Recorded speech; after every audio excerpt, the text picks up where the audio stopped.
Dear students, it is my great pleasure to be here today with you. Thank you very much for watching this video. My name is Alejtin Berisha. I am the president of Universum International College in Kosovo.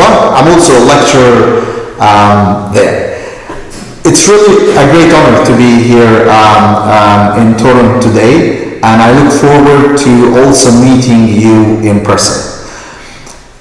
In this lecture, I will talk a little bit about Kosovo, about its history, about its struggles of the past, the potential of the future, and also a little bit about Kosovo and Poland relations.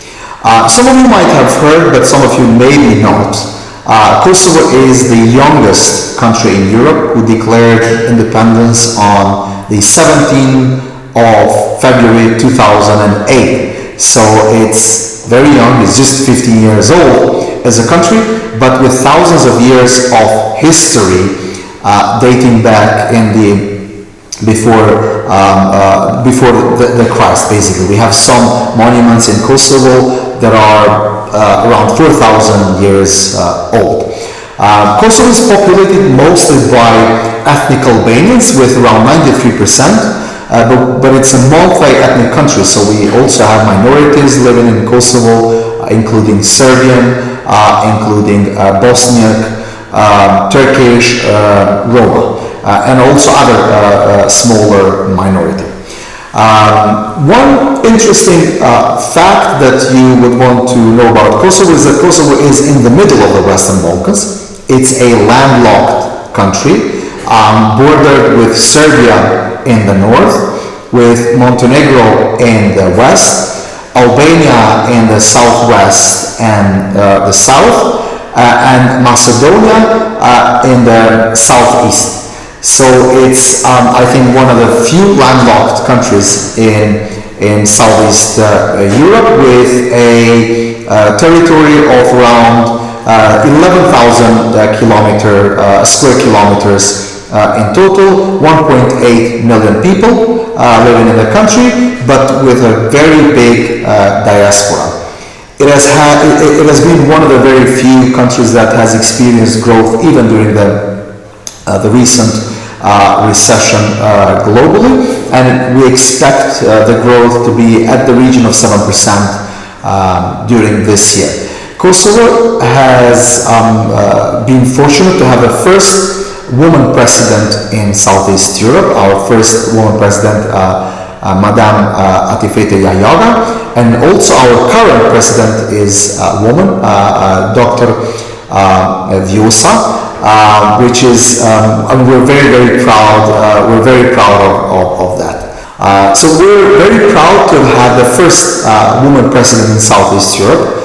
Our president, Madam Atifete Yayaga, and our current president, Dr. Vjosa Osmani, is also a woman. So I think we're leading the way in that respect. Kosovo is a democracy in all international rankings. It is ranked as maybe the most established democracy in our region, at least in the Western Balkans, and also has a free media, which we're very proud of it, and a vibrant community. It has a very young population. 60% of Kosovars are under 30 years of age, which I think, especially compared to some of the European Union countries like Germany and France, it is very different, and in that respect, it has a big potential, and it has a future. What are the main industries in Kosovo? Kosovo is very much services focused. Over 65% of our GDP is comprised of services, with the IT services and in general business process outsourcing having the fastest growth of all, with a very young population, with basically 60% of Kosovo being under the age of 30. We believe that we will have a strong competitive advantage in the next 10, 15, 20 years, and will build a knowledge-based economy. Priština is the capital city of Kosovo. It's very vibrant, cosmopolitan, and one of the safest capitals in Europe. When you think about Kosovo, I'm sure you think about our war in 98, 99, because most probably you haven't seen pictures later on, but actually Kosovo is today very safe, it's very welcoming, and I think it's very friendly. So I really look forward to welcoming you as well into our university and into our country, and you will see for yourself that it will be a very welcoming country, and you will have great experience there. Now, I mentioned the war in 98, 99. After the war, we had a strong presence of NATO-led peacekeeping forces. Currently, Polish peacekeeping forces is the biggest peacekeeping force in Kosovo.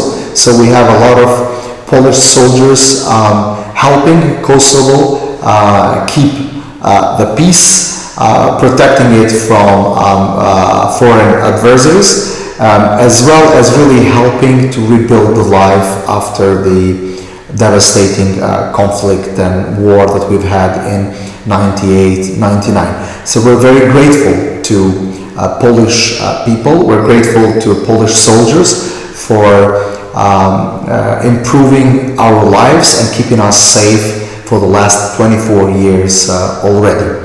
In addition to that, we share common history, common challenges. Polish nation is a very proud nation. It has basically had very many tragedies in its history, both recent as well as in the past, and because of that we have this I think the connection and the bond between our two countries. Poland has been one of the first countries to recognize the independence of Kosovo and has supported us for the last 15 years after the independence to build our country, but also to build the relations with the rest of the world, and is one of the strongest supporters of the Western Balkans in its road to EU. Kosovo is an EU aspirant country.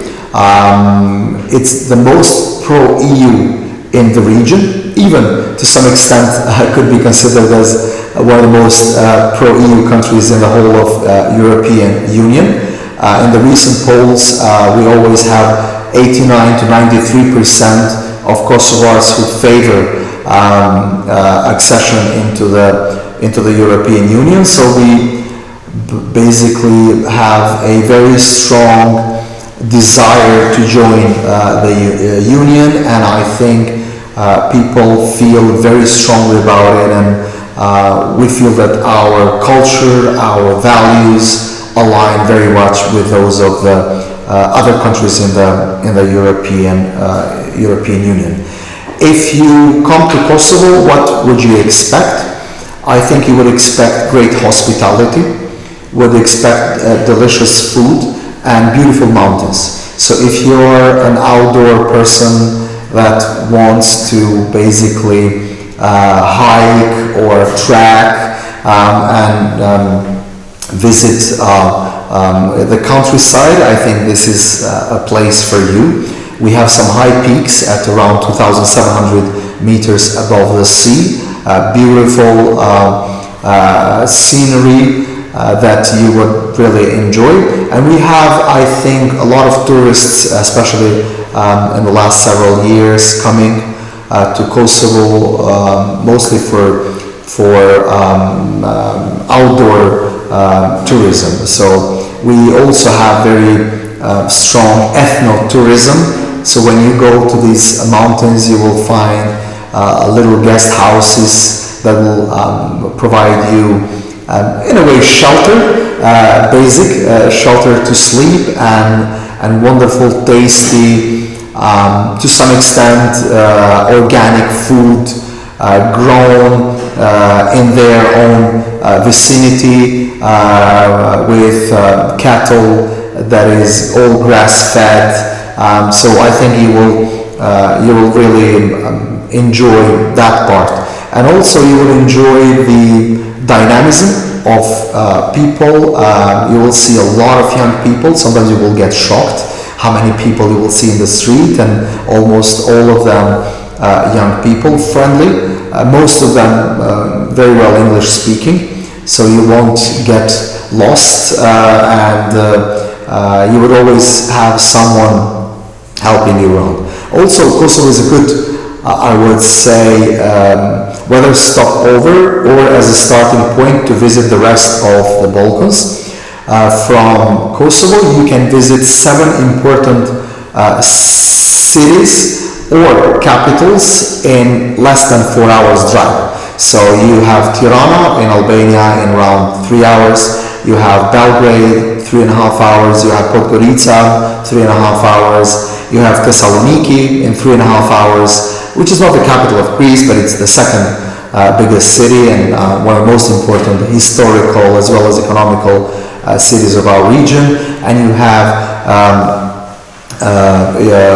Sofia in Bulgaria at around 4.5 hours drive. So you would not only enjoy the country, but you would also enjoy the region. The language is spoken. It's Albanian, the primary language, and then it's Serbian, especially in the parts where the Serbian minority lives. Prizren, our historical capital, almost everyone speaks Turkish there because of the Ottoman Empire heritage of the past. So you will find it very multilingual and multicultural across the country. I think once again that it will be one of the interesting experiences to come and visit a region that is still relatively unexplored, and I really look forward to welcoming you all, and even more so to welcome you at our university. Just to tell you a little bit about the university, it was established in 2004. It's the most innovative and the most international university in Kosovo. Universum International College is powered by Arizona State University, which is the #1 most innovative university in the United States for 8 years in a row, and with over 180,000 students is the biggest public university in the United States. Coming to study at Universum means that you're getting an ASU standards education, so to some extent a combination of European and American standards in education, and you're getting a very international environment of study. And we have fields of study in very different fields, from business to technology to social studies, humanities, and to healthcare. So I think whatever you want to study, I think there will be some program that will be suitable for you. And we want to forge the further relationship with the university here, and we look forward to hosting you at our university and at our country.